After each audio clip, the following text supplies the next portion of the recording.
Hi, everyone. This is the Hungry Math Professor here, and thank you for coming to my channel. And today we're going to discuss not a book, but a journal article or an essay entitled The Unreasonable Effectiveness of Mathematics in the Natural Sciences, which was written by Eugene Wigner in 1960. This was published in Communications in Pure and Applied Mathematics, so it's a journal article. Though it is very readable, it feels like a philosophy article, though Eugene Wigner is a physicist, a famous theoretical physicist during the 20th century. And I think maybe the best way to see this article is more of just like a reflection essay from a well accomplished physicist, just kind of reflecting on their field and reflecting on how much mathematics is useful in physics, and trying to just kind of reflect on that a little bit and give some ideas as to why that might be. Um, it's interesting because this essay has produced a flurry of counter articles. It was published in 1960. You can find counter articles even within the last 10 years. So, in some sense, it's been successful because many people have felt the need to put their own 2 cents in. Many like mathematicians, not a lot, but there's been some mathematicians, but mostly philosophers have written on this. I think I'll do another video at some point on my favorite sort of philosopher's reaction and explanation of this. I do think that some people probably read Wigner a little bit incorrectly here, and so that's why I want to be safe and just say that I see this essay as a nice reflection on the beauty and the wonder and the awe of doing theoretical physics and how much math gets in the game. So instead of seeing this as like an airtight philosophy argument, which I don't think it is, let's just see it as a reflection on the beauty and awe of this field. And what a great way to start off that idea by reading the first quote that Eugene Wigner puts at the very beginning of the essay, which is a quote by Bertrand Russell. Bertrand Russell is such a pretty writer, and so he gets quoted a lot because he wrote some nice sentences and paragraphs. So this comes from Bertrand Russell's essay called The Study of Mathematics, which was written in 1907. And so Bertrand Russell says, mathematics, rightly viewed, possesses not only truth, but supreme beauty, a beauty cold and austere, like that of sculpture, without appeal to any part of our weaker nature, without the gorgeous trappings of painting or music, yet sublimely pure and capable of a stern perfection such as only the greatest art can show. The true spirit of delight, the exaltation, the sense of being more than man, which is the touchstone of the highest excellence, is to be found in mathematics as surely as in poetry. I love this because, again, it's written very nicely and it really captures something that I feel as a mathematician. And in the classroom, I try to use the word beauty when appropriate because I want my students to know that mathematics produces in me emotions that are similar to the way visual art or music produces emotions in me. It makes me feel passionate. It makes me feel awe, wonder, curiosity, excitement. And I don't want my students to think that I do mathematics just because of, this kind of black and white sort of answers or because it's useful in engineering. That's not why I do it at all. I really am drawn to something deeper there that makes me curious and passionate. And I think Bertrand Russell really captures that in the beginning. But let's start to dive into Wigner's essay. And in this first part, so I'm going to go through each of the parts. So in the first part, in the intro, he brings up 2 points to start off what's going on. First of all, he brings up the idea that math concepts turn up in unexpected places. And as an example of that, he brings up the right example in some sense, which is simple enough but pervasive all over the place, which is that pi, the ratio of the circumference to its diameter of a circle, shows up all over the place in places where you don't expect circles or you don't even think circles are, right? So, for instance, the normal distribution, but it shows up all over the place, and and that in itself is kind of bizarre, right? And I will say that we can. sort of reflect and wonder about that, like, wow, that's really interesting that pi shows up over the place. But I will say, usually there's some kind of explanation. Like if you reflect and get that sort of feeling of awe, which is a great, and curiosity, which is a great feeling to have here, then you should get curious and do some digging, see what's going on, right? That's what the mathematician and the physicist do. And there's another great YouTuber that I like that I'll link to who does some videos like this showing sort of why pi shows up in these places we don't expect. Um, and so oftentimes when we have this feeling of awe and wonder about like some weird or unexpected uses of pi, for instance, oftentimes that should produce curiosity, and then there will be some explanation, and that explanation in itself is beautiful and interesting. So I'll link to one of those videos giving that idea. But still, it is worth reflecting on the fact that, math concepts do show up all over the place in ways that we don't expect, and that is worth bringing up. And then the second point he brings up in the introduction is that we have these theories of physics, Newton's theory of gravity, Einstein's theory of gravity, quantum mechanics.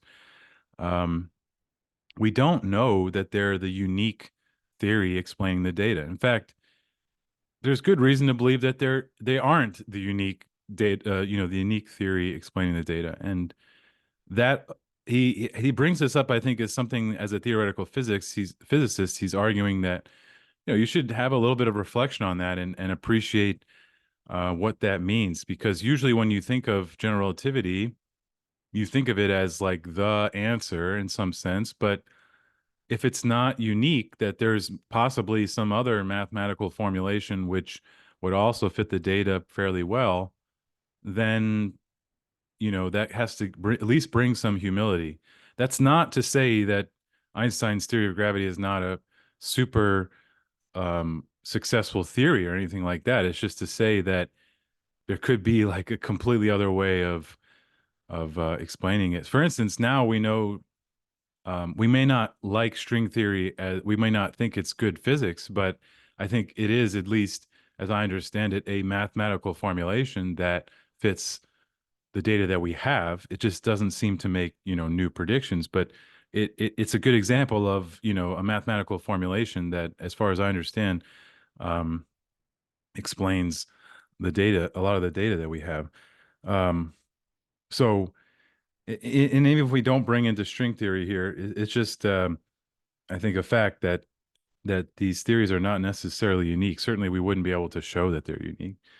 And so that's the first part. And then we move into the second part, which is where he tries to say a little bit what is mathematics. And this part reads a little bit funny because it's a physicist trying to say what mathematics is. And oftentimes, physicists, when they try to say what mathematics is, it comes off a little bit condescending, but but it is still fun to read. Let me read the first part of this. So somebody once said that philosophy is the misuse of terminology which was invented just for this purpose. In the same vein, I would say that mathematics is the science of skillful operations with concepts and rules invented just for this purpose. The principal emphasis is on the invention of concepts. And this is interesting to me. First of all, he takes a chip at philosophy, and in my experience, mathematicians and physicists alike love to, throw punches at philosophers and just talk about how useless their field seems to be. But he's not really trying to explain what philosophy is. So that's just like an intro sentence, and then he talks about mathematics in the rest of this part. Um, again, I don't think he's trying to give a definition of what mathematics is, and I'm not going to try to do that either. But one of the things that he does point out in this section, which I think is correct, is he's trying to draw a distinction between a mathematician and a physicist. And what he says in this paragraph is that, like, mathematicians are not exclusively trying to explain the physical world, right? We might be at times motivated by things we see in the physical world, but a mathematician is not principally motivated by that, like a physicist is. So oftentimes, mathematicians are motivated by some intrinsic beauty of the subject itself and by curiosity about mathematics itself. So mathematics is sort of coming in on itself and just trying to study itself and understand these things.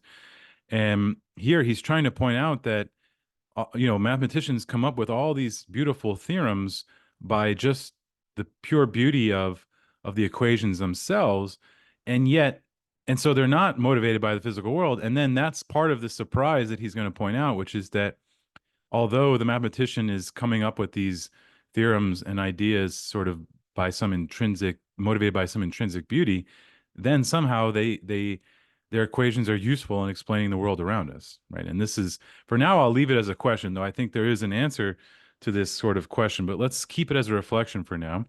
And one example he gives of this, which I think is a very good example, is complex numbers, right? Now, complex numbers, so remember, like the square root of -1 is, we call that I, which is a complex number. But then once you have the square root of -1, you can get complex numbers like 3 plus 2i, 3 plus 2 times the square root of -1. Um, I can't look around in the world and give you a nice, um, example of what square root of -1 is, right? Uh, and mathematicians were not motivated per se by looking around the world. Um, they were motivated by several things, but one was to be able to solve algebraic equations, which didn't seem to have roots. And it turns out that if you introduce complex numbers, you can find the roots of every polynomial. And so that's a really beautiful result. It's called the fundamental theorem of algebra. And so we were motivated more by this sort of intrinsic beauty in the subject itself. And also at the time, don't get me wrong, the mathematicians at the time were really trying to solve equations that came from the physical world, but their motivation, so the equations were motivated by the physical world, sure, but the actual development of I think you could argue was not really motivated by the physical world, because they had already abstracted the equations away from the physical world and were just trying to solve them. And in the course of solving them, they realized that if they introduced complex numbers, eventually realized that we can factor any polynomial, and completely. So that was very beautiful. So anyway, that's part one. What is mathematics? Then Eugene Wigner moves on to where he is more of an expert, of course, which is a section on what is physics. And this is, of course, Eugene Wigner's bread and butter. And let me just make a comment about the title. So it says the unreasonable effectiveness of mathematics in the natural sciences. I think we need to be careful here and notice that for Eugene Wigner, when he says natural sciences, he means physics. Whereas now we sometimes, I think, use this word natural sciences to mean biology and like earth science or geology or something. So I don't think, we just need to be careful. That's not the sense in which he's using the word natural sciences. I think for him, natural sciences is a very, small view, and it's just basically physics. Okay, and that kind of gets clear because he doesn't explain what is natural science. He explains what is physics, right? And so, and very important thing to realize is that physicists study the physical world. That is their accountability. If they come up with beautiful theoretical math equations that sound really cool, but they don't say something about the physical world, that's going to get thrown out. That's not going to survive. Whereas for a mathematician, if the equations and things are beautiful, then those could be really good results. So it's a very different sense here. The physicist has to explain the physical world in some way. That's their job. And here he points out two very important facts about the physical world, which are, in some sense, we can be in awe of them or surprised by them, but which are important so that to the fact that we can that we can say things about the world at all. So, for instance, the first one he says is that physics is invariant under shifts in space and time. So, what does he mean by that? He means that, like, if I try to do physics here, right here where I am right now, and I try to do some you know some physics here, can't be more specific, and then I go to some country in Europe and I try to do physics there. The equations don't change. Don't get me wrong, some parameters and some like conditions might change in what I'm doing, but it's not like F equals ma, Newton's law is one thing here and then becomes F equals ma squared when I'm in Europe, right? That's what he's trying to say. These equations don't depend on where we are in that sort of way, which would be a really bizarre way, right? If like somehow F equals ma was true here, but then in Europe F equals ma squared was true, and in Africa Fm equals ma cubed or something like this. And I would imagine it'd have to be continuous in some way, the transition, but um, that would be really bizarre if that was the case, right? And it's not. Um, and also in time, right? So if we shift in time, there's not often a very a strong dependence on the time variable explicitly. And also, he points out the second point is that there's just surprisingly simple how few things affect physical objects. And here he uses the example of falling objects. So we're talking about gravity, but like very simple gravity, just like two objects falling on the earth, for instance. And we have to be careful here. Of course, you can bring into air resistance and things and make things more complicated. But what he's saying here is that like it doesn't matter if I'm facing east or west how objects fall, right? And it doesn't um, the law of falling objects doesn't change whether I'm facing east or west, or doesn't change based on like the law itself doesn't change based on the weather or something. Um, and so, it could have been much more complicated than it is. And this is him pointing out some facts, which are just facts about, how the physical world seems to be. And when we're trying to describe physics. Now, at this point, this part has brought up several, I think, reaction papers to this because um, the thing is that when you think of biology, this is not quite the same. So I think there's a paper called The Unreasonable Effectiveness of Mathematics in Biology or something like this. And their point is that, and I think Wigner is honest about this in this paper, but that in some sense, what we call physics are the things that we can organize in a very neat way and put very cute equations to that work very nicely.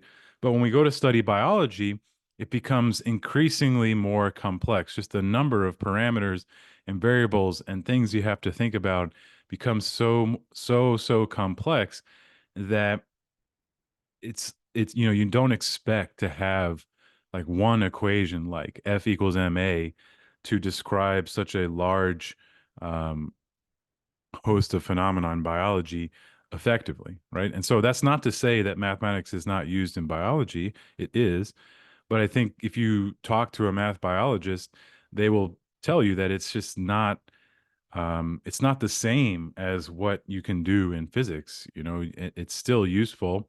It's extremely useful, but we don't like put, for instance, you don't find out like an equation to describe the growth of some fish in one lake and expect that same equation to work perfectly for all lakes, with just a change in initial conditions or something.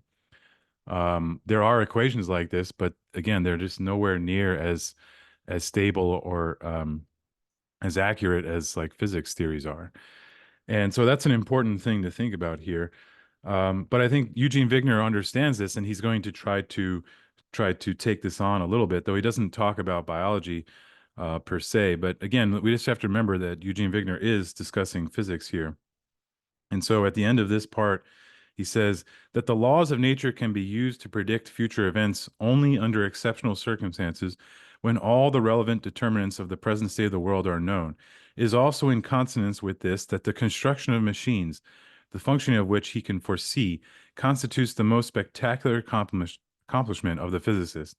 In these machines, the physicist creates a situation in which all the relevant coordinates are known so that the behavior of the machine can be predicted. Radars and nuclear reactors are examples of such machines. The principal purpose of the preceding discussion is to point out that the laws of nature are all conditional statements and they relate only to a very small part of our knowledge of the world. So here I think Eugene Wigner is very honest. Like physics is extremely useful and has been, and we need to be honest about the fact that the fact that we have these phones in our pockets that can do a million different things, and computers and all these different technology. We can argue about whether it's good for us or whether there's progress. That's a different question. But what we can't argue is that we've clearly made a lot of progress in understanding physics and also engineering that understanding. So it's not just theoretical, to the point where we can engineer all kinds of um, complicated technology that can do all kinds of things. That I think we cannot deny. We've made a ton of progress using physics. So physics is clearly telling us something very deep about the world and very useful about the world. But he's also being clear here that it's just one little piece of the puzzle, and it's not explaining biology or consciousness or all these other very, very complicated things that we'd also like to understand. And here he gets at the idea that the laws of nature are conditional statements. We choose to isolate certain phenomena, and we make statements about them which depend on initial conditions, which is something that will come up later. So now let me move into section 4, which is the role of mathematics in physical theories. And let me read this quote at the very beginning.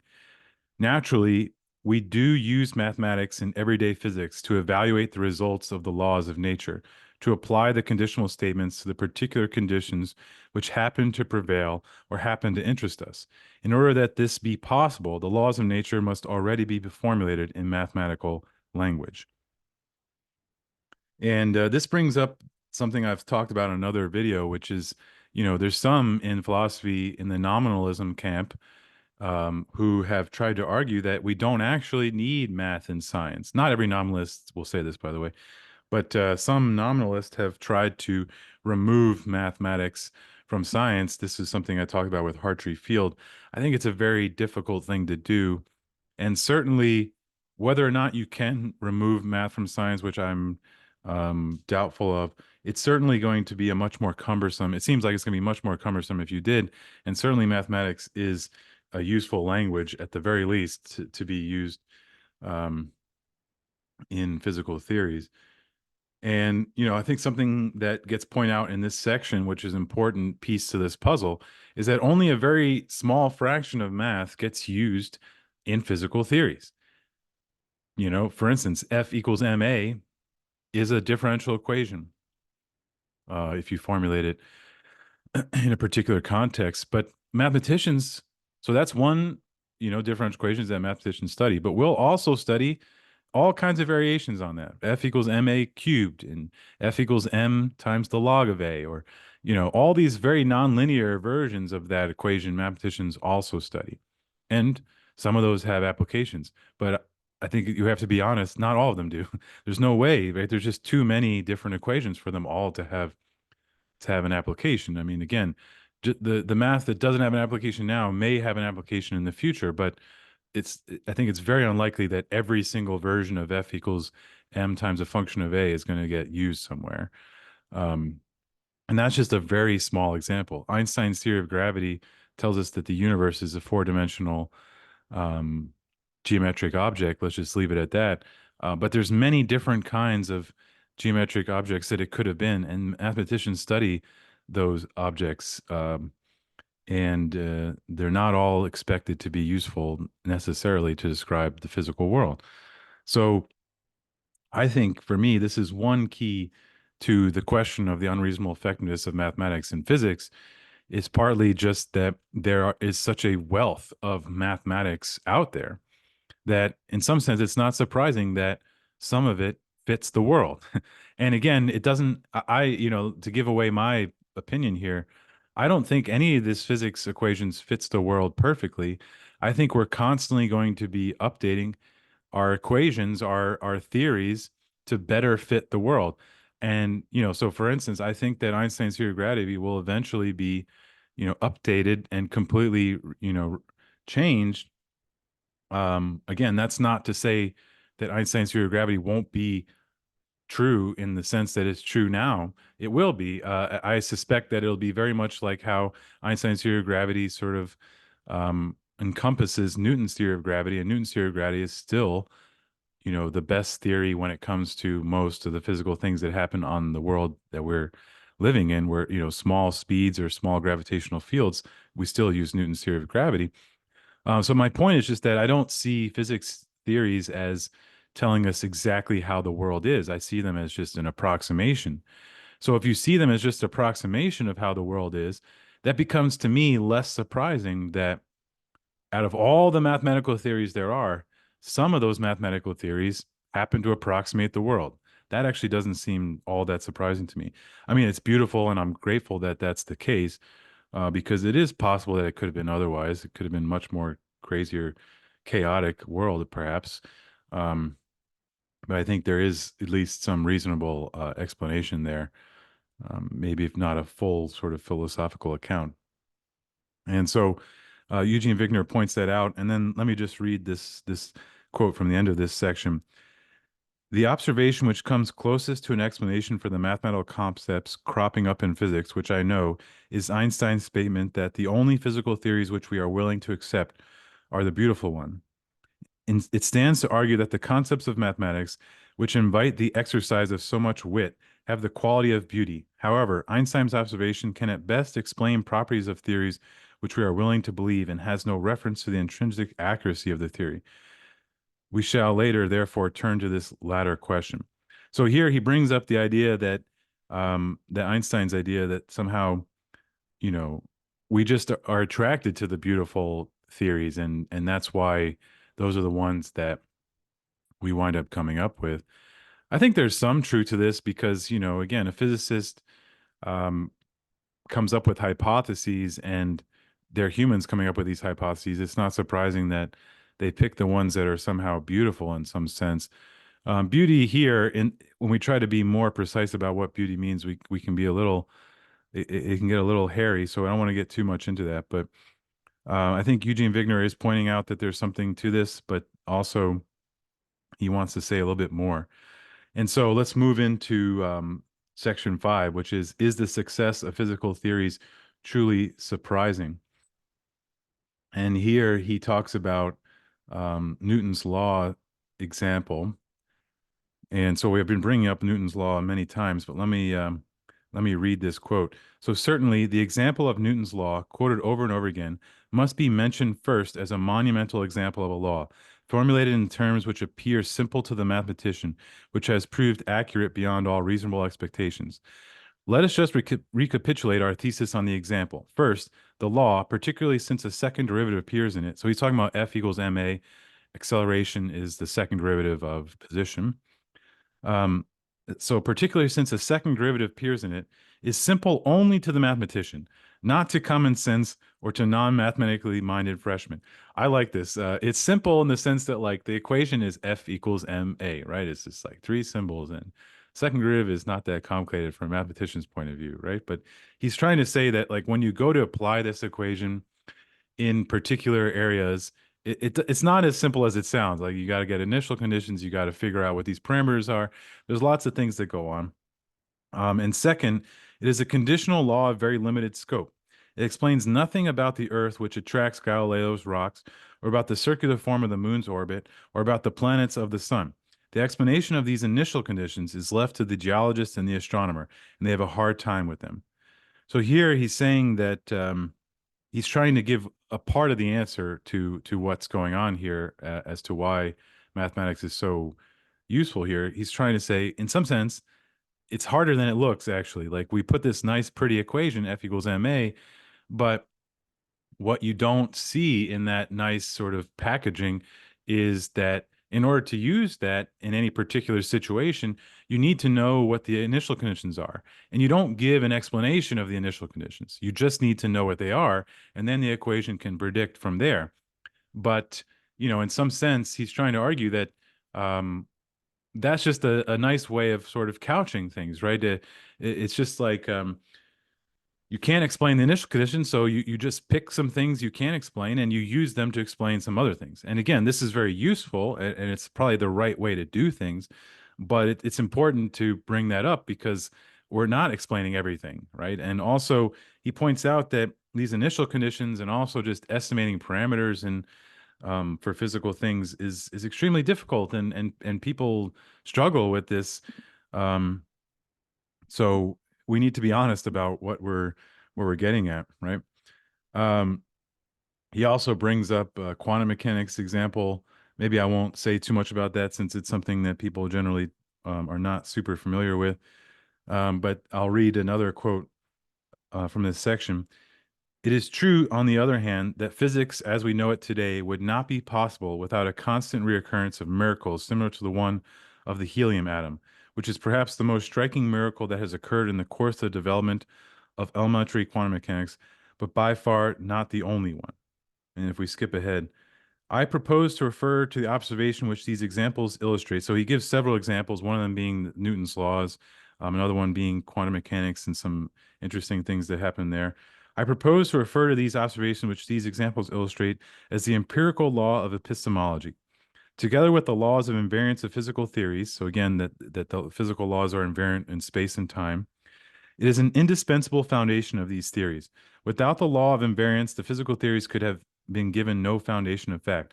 If the empirical law of epistemology were not correct, we would lack the encouragement and reassurance which are emotional necessities, without which the laws of nature could not have been successfully explored.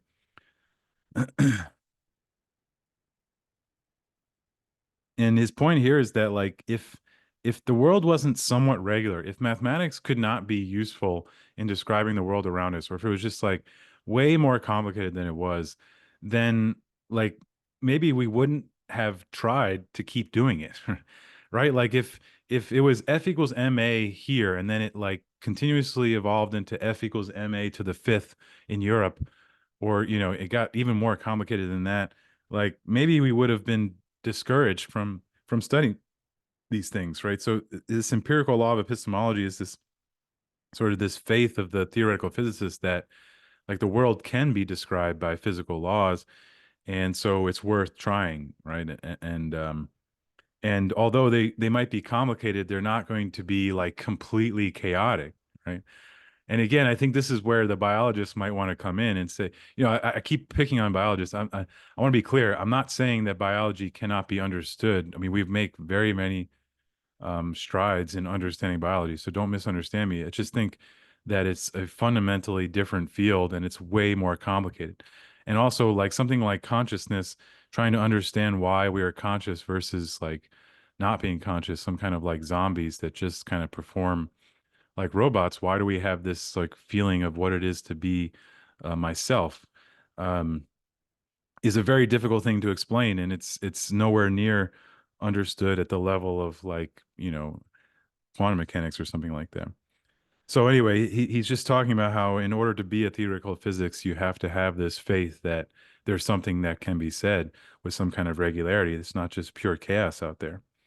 And so now let's move into the last section, section 6. This is entitled The Uniqueness of the Theories of Physics. And I'll start with a quote. So we have seen that there are regularities in the events in the world around us, which can be formulated in terms of mathematical concepts with an uncanny accuracy. There are, on the other hand, aspects of the world concerning which we do not believe in the existence of any accurate regularities. We call these initial conditions. The question which presents itself is whether the different regularities, that is, the various laws of nature which will be discovered, will fuse into a single consistent unit, or at least asymptotically approach such a fusion. Alternatively, it is possible that there always will be some laws of nature which have nothing in common with each other. At present, this is true, for instance, of laws of heredity and of physics. It is even possible that some of the laws of nature will be in conflict with each other in their implications, but each convincing enough in its own domain so that we may not be willing to abandon any of them. Here, I really like this reflection of his. He's saying like, often in physics there's this goal of finding a grand unified theory, right, that combines quantum mechanics and general relativity. Um, and but that's just, two extremely big fields in physics. What about all of science, right? Is that something we should expect to be in some grand unified theory, or are we going to just have a patchwork of physical theories that work really well in the regimes that they describe, and but they don't really patch together? Maybe that's okay, right? If we're just trying to be physicists, or we're just trying to be scientists and explain the physical world, shouldn't we be happy to explain it, even if it's in this sort of patchwork way? And maybe that's going to be the best we can do. Um, who knows? Like, for instance, what if we come up with a really satisfying theory of consciousness that explains, really well sort of what's going on with why we're conscious, but doesn't fit in with the theory of quantum mechanics? Would we abandon the theory of consciousness? No. Just like, Einstein's theory of relativity doesn't fit in with quantum mechanics. We would be happy if we could come up with a theory of consciousness at all, because it's a very complicated thing. And we don't know. So we don't know if eventually we're going to come up with some like really grand theory that works for quantum mechanics and general relativity and all these other things or not. I think that's probably not going to happen. And I also have already kind of I've already told you how I feel about this, that I think that all these theories are just approximations of the world, and so will be replaced, or will be inside of a bigger theory that explains even more, later on when we need it. Maybe not during my lifetime, but at some point. Um, okay, I just want to read a few more quotes as I finish this up. So here he talks about the nightmares of the theoretical physicist. Similarly, it is possible that the theories, which we consider to be proved by a number of numerical agreements, which appears to be large enough for us, are false because they are in conflict with a possible more encompassing theory, which is beyond our means of discovery. If this were true, we would have to expect conflicts between our theories as soon as their number grows beyond a certain point, and as soon as they cover a sufficiently large number of groups of phenomena. In contrast to the article of faith that the theoretical physicist mentioned before, this is the nightmare of the theorist. The nightmare that somehow you'll come up with these great theories, but they'll all sort of conflict each other at the overlaps, right? I'm not so sure we should see this as such a nightmare, but I understand why it'd be much prettier if they all kind of linked up to each other, like in their overlaps. Um, so this again, where I was talking about consciousness, if we came up with the theory of consciousness, but it didn't fit in with our theory of quantum mechanics, I think we'd still be very happy to have a theory of consciousness. And perhaps that would just motivate us to, try to get a deeper understanding later. So let me end this very long discussion with the quote at the end of this paper. So he says, let me end on a more cheerful note. The miracle of the appropriateness of the language of mathematics for the formulation of the laws of physics is a wonderful gift which we neither understand nor deserve. We should be grateful for it and hope that it will remain valid in future research and that it will extend, for better or for worse, to our pleasure, even though perhaps also to our bafflement, to wide branches of learning. Again, I see this essay as a reflection from a theoretical physicist on just how successful physics is at using mathematics to describe the world. And I think he's right about that. I don't see it as like a tight philosophical argument per se. I don't know that Eugene Wigner saw it that way either. It's just a nice, pretty reflection on this fact that physics is successful at explaining the world, and it is at using mathematics to explain the world. And it's really nice. Again, I don't think this is all that surprising. So I think math, especially now, and it's getting even more so, is just such a vast world that we've created of mathematics, or discovered. Um, there's so much mathematics out there. It's not surprising to me that some fraction of it is useful in explaining the world, especially since I think that when we use mathematics to explain the world, we are simply approximating it. And so it's not surprising to me that we can, pick out equations and parameters and things that, approximate the world. But I like this essay. I think it's very pretty writing. I think it's worth a read. It's not that long, and I think I'll do another video where I read a philosopher's take on this, which will be maybe a tighter philosophical argument on the problem. And I hope you enjoyed this. Let me know what you think. Like, comment, and subscribe. And I hope to see you at another discussion.